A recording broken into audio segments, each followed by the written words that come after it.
Alors, en manchette aujourd'hui, c'est terminé pour le scénario de pont-signature sur la rivière Bayonne à Berthier. Et ce n'est pas demain la veille que le pont qui enjambe la rivière Chaloupe à Berthier sera rouvert à la circulation.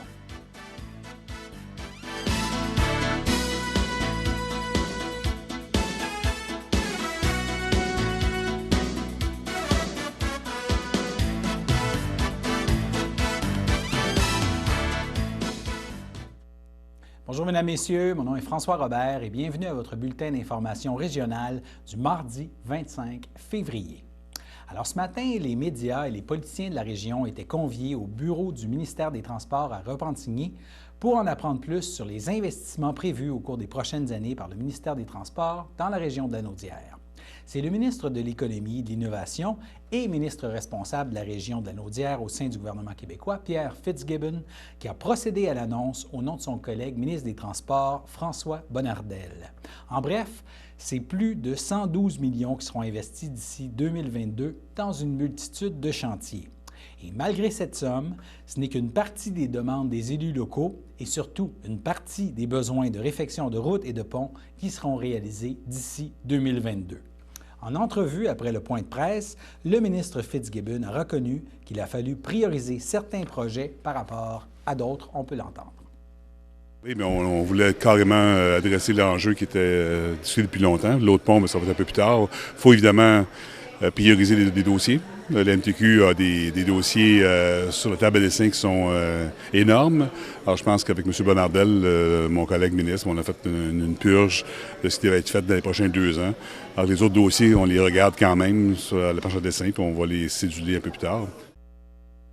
Le directeur général pour les régions des Laurentides et de la Lanaudière au ministère des Transports, Claude Thibault, nous précise le changement de stratégie du ministère dans le dossier de la réfection du pont enjambant la rivière Bayonne à Berthier. Oui, le premier pont, donc, était initialement, on avait rencontré la municipalité pour un pont en structure de bois avec un système pour reprendre un peu les ponts couverts de l'époque. Et ce pont-là, suite à des analyses de sol, nous a amené que ce n'était pas l'idéal dans le secteur. C'est pour ça qu'il va y avoir un pont béton classique, comme c'était jadis, qui va être reconstruit. Les travaux devraient débuter à la fin de 2020, les travaux préparatoires, et par la suite, la construction du pont pour l'été 2021. L'ouverture est prévue en 2021. Je ne peux pas vous dire exactement la date, là, mais c'est à l'automne 2021. Et voici à nouveau le directeur général pour les régions de Laurentides et de Lanaudière au ministère des Transports, Claude Thibault, qui explique ce qui est envisagé pour le pont qui traverse la rivière Chaloupe près de l'usine de filtration à Berthier. Le pont de la rivière Chaloupe, on a une problématique où on a déjà une voie de contournement qui est de 1,2 km, donc très court détour. Le pont de la rivière Chaloupe est un pont qui est à la limite d'un pont patrimonial. Donc, on est en réévaluation pour sa classification. Par la suite, on va voir les interventions qu'on devrait faire à ce niveau-là. C'est pour ça qu'on va rencontrer la municipalité concernant le pont par la suite. Une fois on va avoir reclassifié le pont en fonction de son âge. Il faut savoir que c'est un ancien pont qui a été reconstruit et c'est cette classification-là qu'on n'est pas exactement certain s'il est patrimonial ou pas. Et le calendrier, à quoi on peut s'attendre dans le cas de ce pont-là?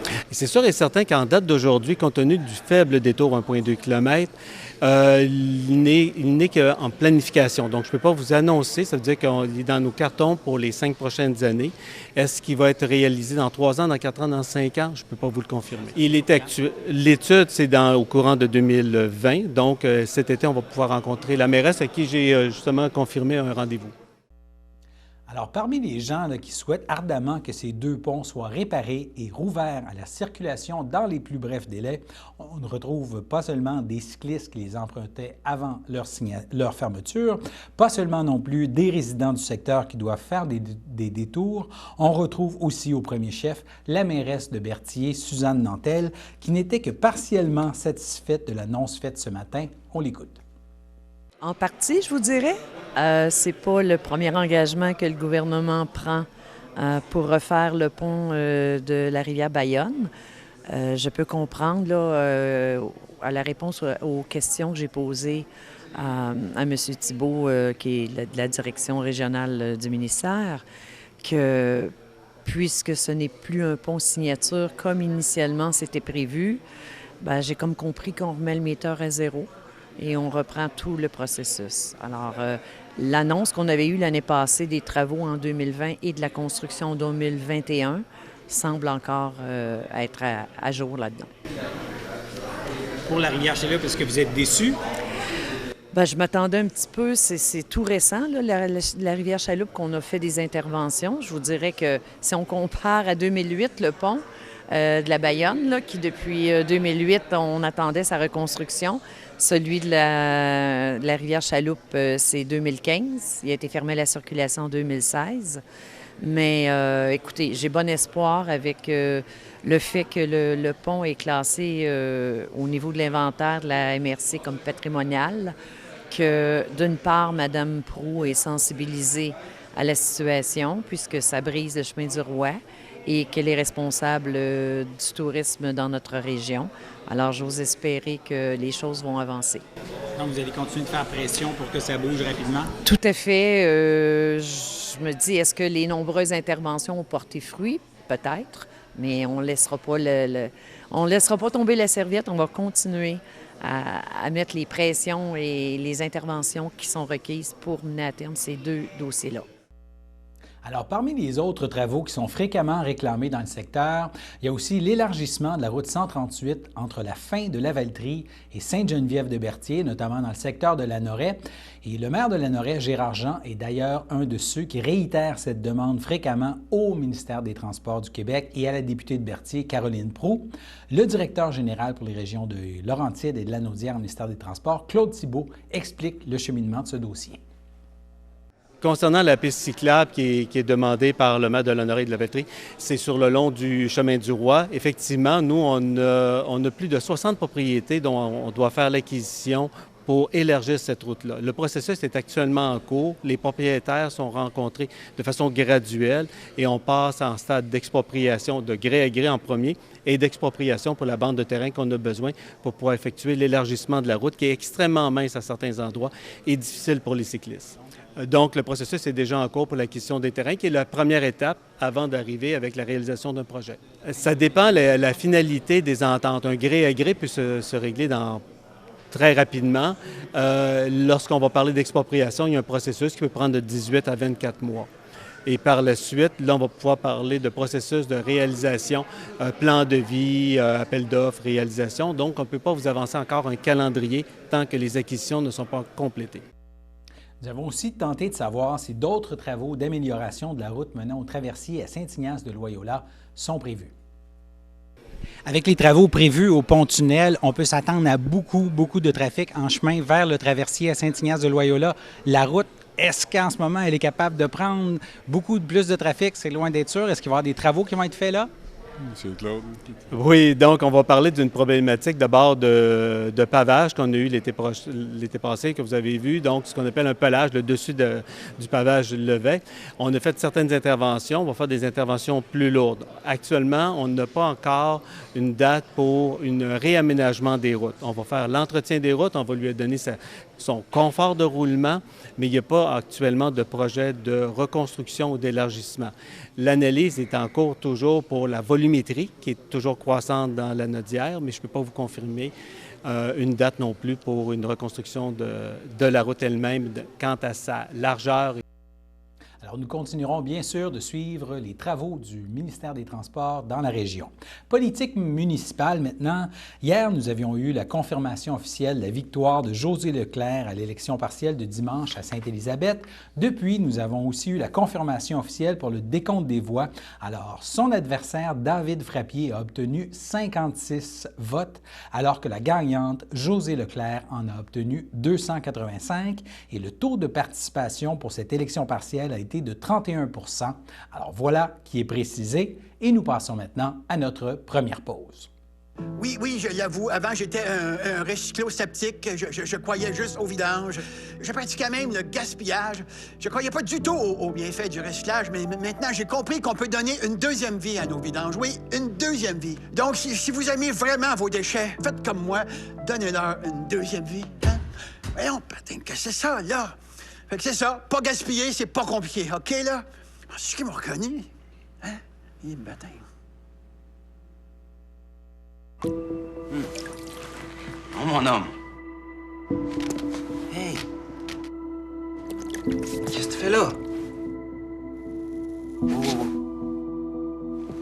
Ben non. Pourquoi t'as fait ça? Écoute-tu! Écoute! Calme-toi! Toi, calme-toi! Fais-tu exprès? Contre la violence conjugale, on doit tous intervenir. Le samedi matin, dès 9h30, nos téléspectateurs sont invités au Super Bingo télévisé diffusé de nos studios de Berthierville. Depuis maintenant une vingtaine d'années, plusieurs adeptes de la télévision régionale se sont partagés un montant de 600 $ disponible chaque semaine lors de cette joute de bingo télévisé. Un animateur et 3 bénévoles se succèdent à la caméra dans le but de vous faire passer une petite heure agréable et payante le samedi matin.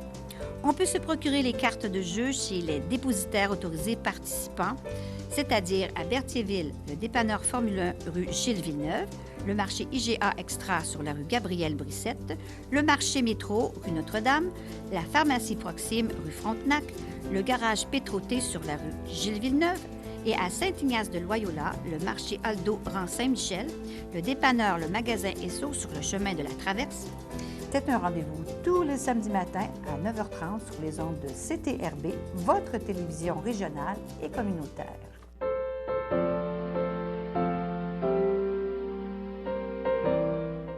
Alors, au chapitre des anniversaires, pour ce mardi 25 février, la FADOC de l'Île-du-Pas souhaite un joyeux anniversaire à Suzanne Courchaine, Louise Arnois et Alain Marceau. Et l'Association des personnes handicapées du secteur Berthier souligne l'anniversaire de Jocelyne Gasse et Henriette Dubé. Voilà, c'était les anniversaires du jour. Maintenant, judiciaire, la Sûreté du Québec demande l'aide de la population afin d'identifier des auteurs de méfaits commis à Saint-Roch-de-la-Chigan, dans la Naudière, au mois de janvier. Alors, au cours de la fin de semaine des 11 et 12 janvier dernier, des vitres d'une école primaire de la rue Vézina ont été fracassées, de même que celles d'un abribus situé sur la montée Rémy-Henry. On peut voir d'ailleurs une photo à l'école. Les policiers de la MRC de Montcalm sont à la recherche des auteurs de ces délits et croient que les deux événements pourraient être reliés. Alors, toute personne possédant de l'information sur ces événements ou des informations nous permettant d'identifier des suspects est priée de communiquer avec la Centrale de l'information criminelle de la Sûreté du Québec au 1-800-659-4264. Maintenant, le Centre d'action bénévole d'Autrey présente la conférence New York, la trépidante Manhattan, donnée en deux parties par Paul Boudreau. D'abord ce jeudi, le 27 février, et la deuxième partie, le 2 avril. Et ma collègue Danielle Yvon a rencontré M. Boudreau qui nous donne un avant-goût de cette conférence. Voici la deuxième partie de l'entrevue qu'il a accordée. Je vais vous amener, tantôt vous m'avez parlé de l'opéra, le Metropolitan Opera. Carnegie Hall, maintenant, c'est aussi une autre demeure de Yannick Nézet-Séguin. On en a entendu parler beaucoup, un petit peu plus et tout ça. Oui, et ça. Dernièrement, il y a eu des concerts. C'est encore là une place assez spéciale parce que pour avoir fait un petit peu New York, je pense, parce qu'on parle de une ville assez spéciale, c'est que je pense qu'il y a 15 places de stationnement pour une salle de 3 000 ou 5 000 personnes. Je sais pas, vous me l'apprenez. Ah, bien, vous vérifierez ça dans vos shows. Mais c'est assez particulier parce qu'à New York, c'est des taxis. Les taxis jaunes. Ouais. Taxis jaunes, les places de stationnement sont rares. Mais Carnegie Hall, c'est vraiment encore là un endroit mythique là, pour la musique, pour l'opéra. Oui, ça a été construit grâce à un financier d'origine écossaise qui a fait fortune aux États-Unis dans le domaine de l'acier, M. Andrew Carnegie, qui était supposément à ce moment-là, on l'appelait l'homme le plus riche du monde. Oui. Alors, il avait beaucoup d'argent, il était devenu mécène et il a contribué à financer la construction de cette salle qui a été inaugurée en 1873. Alors, ce bâtiment-là contient plusieurs salles. La principale peut contenir 2800 spectateurs, soit 800 de plus que la salle de Pelletier à Montréal. Et je vais vous conter une anecdote. La raison pour laquelle je suis allé à New York, c'est à cause de ma fille. OK. Parce que ma fille est musicienne classique, elle fait partie de l'Orchestre métropolitain. Ah oui, mon Dieu, c'est bien. Ah. Et elle a participé à la tournée américaine qu'ils ont faite l'automne dernier. Alors, ils sont allés jouer à Chicago, à Détroit, à New York, le Carnegie Hall, et après ça, à Philadelphie. Alors, vous comprenez que pour un père, c'est quelque chose, un événement impressionnant, unique là, dans sa vie. Regardez, je suis entièrement d'accord avec vous. joué sur la scène de Carnegie Hall où des plus grands artistes du monde ont joué. Joué avec Nézet Séguin, en plus, elle est privilégiée. D'abord, quand la salle a été inaugurée, c'était en présence de Tchaïkovski, le compositeur russe qui a fait le Casse-Noisette, le Lac des Cygnes, etc. Et depuis ce temps-là, ça n'a pas dérougi. Des musiciens comme Gershwin, Ravel, des chanteurs comme Charles Aznavour, Bob Dylan, les Beatles, Dalida, Edith Piaf, name it. Est-ce qu'ils ont fait un musée? Est-ce qu'ils ont une partie musée ou des peintures ou des photos? Oui, bien, on peut faire un tour guidé de Carnegie Hall pour, je pense, pour des personnes d'âge d'or, je pense que ça coûte 16 $. Vous faites un tour guidé avec un guide des différentes salles. Et il y a des mémorials, des tableaux au mur qui représentent des souvenirs d'artistes qui ont performé. C'est très, très bien. Et vous allez parler beaucoup d'autres choses, mais en terminant notre entrevue aujourd'hui, le fameux Times Square. On se souvient que c'est un endroit avec des affiches assez impressionnantes. Quand tu vois ça de soir, c'est impressionnant. Mais c'est encore là que le 1er... Il y a le 31 décembre, la fameuse nuit du 31 au 1er janvier, qui se ramasse avec quoi, 1 million et demi de personnes dans cette... Quasiment, dans cet endroit-là. Comment vous avez trouvé ça, surtout si vous me dites que vous êtes allé encore cette année? Là? Oui, je suis allé cet automne. Au mois de novembre, ça n'a pas changé, là. Ah, mon Dieu, non. C'est un endroit qui a été nommé Times Square à cause du journal de New York Times, qui avait ses bureaux là à cette époque-là. Et ça a toujours été un endroit c'est un parc, un genre de parc, de square urbain qui va de la 39e rue à la 52e rue, puis de la 6e avenue à la 9e avenue à peu près. Et il faut dire que dans les années 60 et les années 70, c'était, moi je suis allé à cette époque-là, c'était un quartier mal famé, si on veut. Non recommandable, on pourrait dire. Non recommandable parce qu'il y avait des cinémas porno, il y avait des peep shows, il y avait beaucoup de prostitution dans ce coin-là. Et à partir des années 90, la ville de New York a décidé de faire le ménage là-dedans. Tous ces commerces-là ont disparu. Et maintenant, c'est des endroits où on peut aller avec une famille sans problème. C'est rendu respectable. Comme un peu Harlem aussi, qui ont fait le ménage un peu dans Harlem aussi. C'est ça. Et à Times Square, maintenant, depuis 10-15 ans, je pense, c'est rendu piétonnier. Il y a un grand espace qui est piétonnier. Alors, il y a 350 000 personnes par jour qui passent là. Il y a des annonces. Il faut expliquer qu'il y a beaucoup de restaurants, il y a beaucoup de théâtre, de restaurants. C'est là que tu peux acheter à la dernière minute tes billets pour aller voir des grandes productions. Là, qu'on parle de Hamilton. Présentement, c'est Hamilton, je pense, qui est beaucoup à la mode, là, la fameuse histoire de l'indépendance des États-Unis. Exact, oui. Alors, c'est sa vie, plus la nuit que le jour, finalement, à cause des immenses panneaux de néon qui éclairent la place. C'est incroyable. Et il y a toutes sortes de personnages un peu bizarres qui se promènent, comme là, cet automne, on était là avec votre fille, ma fille, ma nièce, etc. Puis, à un moment donné, il y a un personnage habillé en Batman. Oui, des personnificateurs, là. Exactement, qui vous aborde, etc. Un peu comme on a à Los Angeles aussi, là. Oui, c'est ça. Et c'est ça, il y avait un vrai costume là, fait en cuir, puis tout ça. En tout cas, c'était très impressionnant. Tu prenais une photo avec lui, puis tu demandais de l'argent à côté. Oui, exactement. C'est ça. C'est là qu'ils gagnent leur vie comme ça. C'est là qu'ils gagnent leur vie comme ça. Exactement. En tout cas, qu'on a hâte de vous rencontrer. Vous revenez cette année à partir du mois de février, le 27 février, comme toujours au Québec. Et la deuxième conférence sur New York, qui va être différente, parce que je vais traiter d'autres sujets que sur la première. Je vais revenir vous en parler. Et ça va avoir lieu le 2 avril. Donc, qu'on vous attend comme toujours passionnant. Puis merci d'être venu nous rencontrer. Merci beaucoup, ça me fait plaisir. Au plaisir. Et nous passons maintenant à notre seconde pause. Oui, je l'avoue. Avant, j'étais un recyclo-sceptique. Je croyais juste au vidange. Je pratiquais même le gaspillage.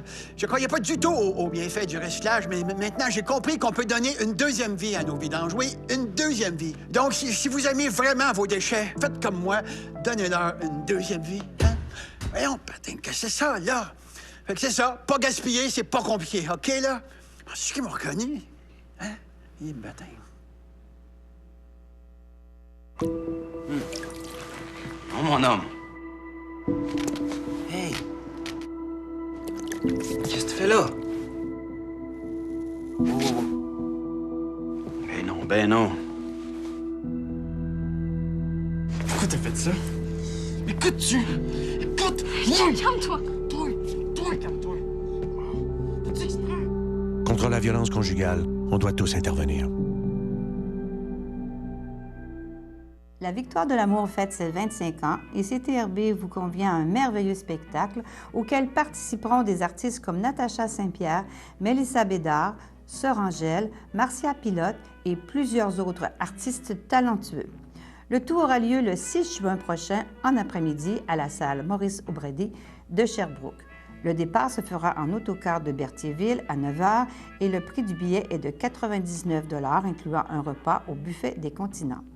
Les places sont limitées, alors réservez au plus tôt en téléphonant au 450-836-5103 ou 450-758-1670. Alors, n'hésitez pas à venir passer un moment très agréable pour débuter l'été 2020.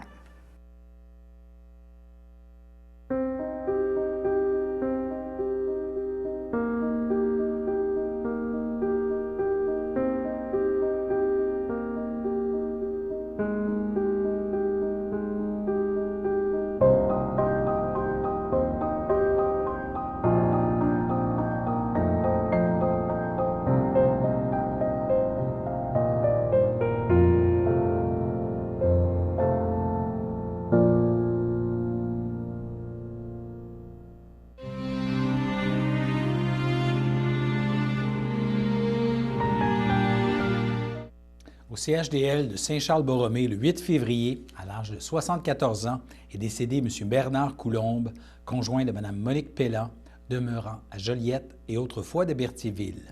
Il laisse dans le deuil, outre sa conjointe, ses sœurs et son frère, Lucienne Coulombe, feu Lucien Mousseau, Hélène Coulombe, feu Sarto Blais, Denis Coulombe et sa conjointe Huguette Blais, Yvette Coulombe, feu Gilles Poisson, ainsi que plusieurs neveux, nièces et autres parents et amis. La famille vous accueillera le dimanche 1er mars dès 11 h au complexe funéraire Efterio du 741 rue Notre-Dame à Berthierville. Suivra une liturgie à la chapelle du complexe à compter de 14 h. À la Villa Royale de Berthierville, le 14 février, à l'âge de 95 ans, est décédée Mme Suzanne Massé, épouse de feu Maurice Bailleur, demeurant à Berthierville. Lui a précédé sa sœur Laurès. Elle laisse dans le deuil ses enfants, Pierre Bailleur et sa conjointe Lynne Savignac, Francine Bailleur et son conjoint Yves Perron, ses petits-enfants Pierre-Marc Bailleur, Stéphane Bailleur et sa conjointe Chloé Felipe, Catherine Perron et son conjoint Daniel Normando, de même que son arrière-petit-fils Elliot, laisse aussi dans le deuil sa belle-sœur Monique Bailleur, feu Marius Vignola, ainsi que plusieurs neveux, nièces et autres parents et amis. La famille vous accueillera le vendredi 28 février de 19 à 21 h et samedi le 29 février dès 11 h au complexe funéraire Efterio du 741 rue Notre-Dame à Berthierville. Suivront les funérailles en l'église de Sainte-Geneviève de Berthier à 14 h et Mme Suzanne Massé-Bailleur sera inhumée au cimetière de Berthierville. À l'hôpital Sainte-Justine de Montréal, le 16 février, à l'âge de 18 ans, est décédée Annie-Claude Mondor, fille de Nancy Ferland et de Patrick Mondor, demeurant à Saint-Gabriel-de-Brandon. Elle laisse dans le deuil, outre ses parents, son frère Alexandre Mondor, sa grand-mère maternelle Louise Guénette, feu Réginald Ferland, de même que ses grands-parents paternels Michel Gravel et Roland Mondor. Elle laisse aussi dans le deuil ses oncles, tantes, neveux, nièces et autres parents et amis, ainsi que sa deuxième famille de l'hôpital Sainte-Justine, auprès de qui elle a reçu des bons soins pendant près de 14 ans. La famille accueillera parents et amis le vendredi 6 mars de 19 à 22 h et le samedi dès 11 h au complexe funéraire Efterio du 741 rue Notre-Dame à Berthierville et suivra un hommage à la vie qui sera célébré à la chapelle du complexe à compter de 14h30. À son domicile de Saint-Cuthbert, le 19 février, à l'âge de 74 ans, est décédée Mme Pierrette Bérard-Rinfret, épouse de M. Germain Rinfret et fille de Madeleine Massé et de feu Clément Bérard. Outre son époux, elle laisse dans le deuil ses enfants, Patrick et sa conjointe Nadia, Patricia et son conjoint Hugo, de même que ses petits-enfants, Jérémie et sa conjointe Andréane, Félix Antoine, Jade, Alexandra, Daphné, Roxane et Sabrina, ainsi que son arrière-petite-fille Éléonore, laisse aussi dans le deuil ses frères, ses sœurs, ses beaux-frères et belles-sœurs, ainsi que plusieurs neveux, nièces et autres parents et amis. La famille vous accueillera le vendredi 28 février de 19 à 21 h et le samedi 29 février, funéraire F. Thériault du 741 rue Notre-Dame à Berthierville, et suivra une liturgie à la chapelle du complexe à compter de 11h30. C'était les avis de décès pour aujourd'hui. On vous rappelle qu'il y a une conférence présentée par la Société d'horticulture et d'écologie de Dautrey, conférence intitulée « 7 façons de valoriser les matières végétales chez soi » qui aura lieu le mercredi 11 mars à compter de 19h. C'est présenté par le conférencier Serge Fortier, qui est consultant en environnement. Ça aura lieu au presbytère de Saint-Cuthbert, au 1991 rue Principale.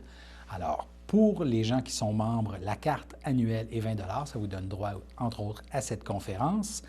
Et pour les gens qui ne sont pas membres, c'est 5 $ pour la conférence. Et pour plus d'informations, vous pouvez contacter Jocelyne au 514-718-1894. Jocelyne au 514-718-1894. Et on vous rappelle également que le Centre d'action bénévole de Dautrey recherche des bénévoles en accompagnement pour le transport. Si ça vous intéresse, vous avez une voiture, un peu de temps à donner, vous pouvez communiquer avec Chantal Bernèche au 450-836-7122 ou pour les gens de la Valtrie au 450-875-0921, le poste 1704. Et nous passons maintenant à la météo.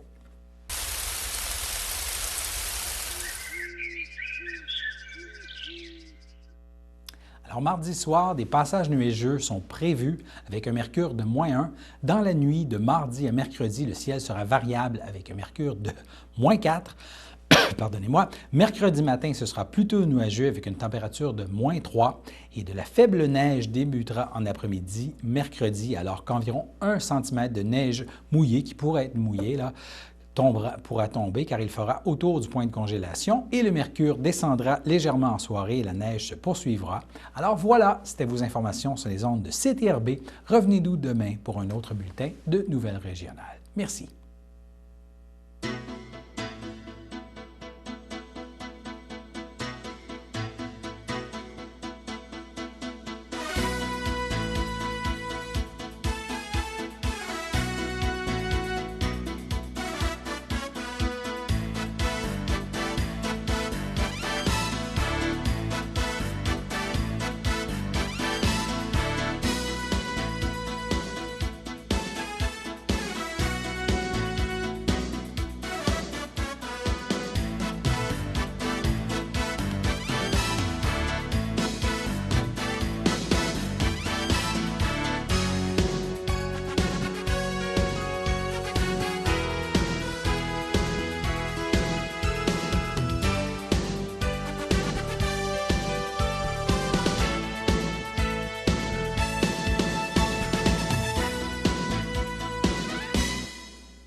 Sachez que vous pouvez nous faire part de vos commentaires, soit pour une annonce gratuite sur notre babillard ou toute autre suggestion en nous rejoignant par téléphone au 450-836-5103, 450-836-5103, ou bien par courriel tvcberthierville@hotmail.com, sur Facebook en écrivant Facebook CTRB.